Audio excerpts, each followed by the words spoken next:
Hey YouTubers, Mike Boards with the Mike Boards channel. Thank you for watching. If you've got a project going on that's going to involve you drilling into countertop, this might be the best drill bit for your mission.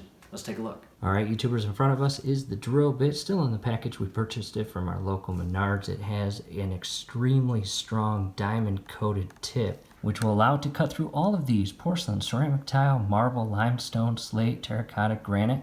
That's what we needed to cut through in a later project. Fiberglass, glass, and masonry. My favorite part of this drill bit, number one, it's the proper size for our cut. We are installing a reverse osmosis system, and this is for the faucet, and we have to cut through granite. And you can actually drill your hole without using water. This is suitable for dry drilling of porcelain, marble, granite, and additional items. They do say to prolong drill bit life DTA, recommended dipping in water every 30 seconds. So what we'll do is we'll have a bowl of water next to our drilling spot. When we start drilling, and every 30 seconds we will dip this in the water to cool it down. An additional item you can use, here's the instructions for use. Mark the area for drilling, obviously. To avoid drill slipping, use with DTA Universal Guide.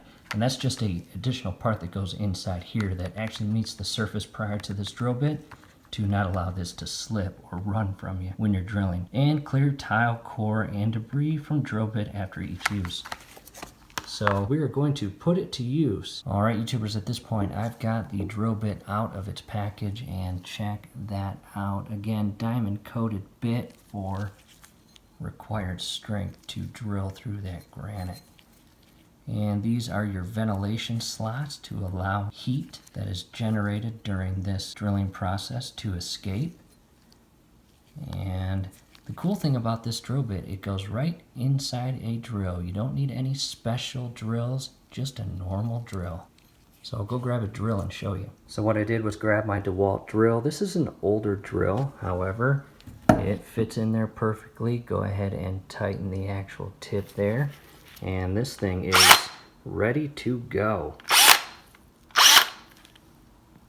And real quick, YouTubers, we have a GE reverse osmosis system, and that's what we are using that drill bit to install that faucet. However, that's all we wanted to cover in this video. Just a quick review and tutorial on that actual drill bit. You may find that to be the best drill bit for your project. So hopefully this video helps you. Do us a favor, below the video you will see that thumbs up icon. Click on that, like the video, subscribe to the channel. Definitely go to your settings, turn on your YouTube notification bell. Once you do that, every video that we upload, you will be notified. You will be able to stay up to date with us, and that will be awesome. And one more thing, in the event that you are interested in watching us put that drill bit to use, definitely check out the video scrolling above. We'll see you at the next video.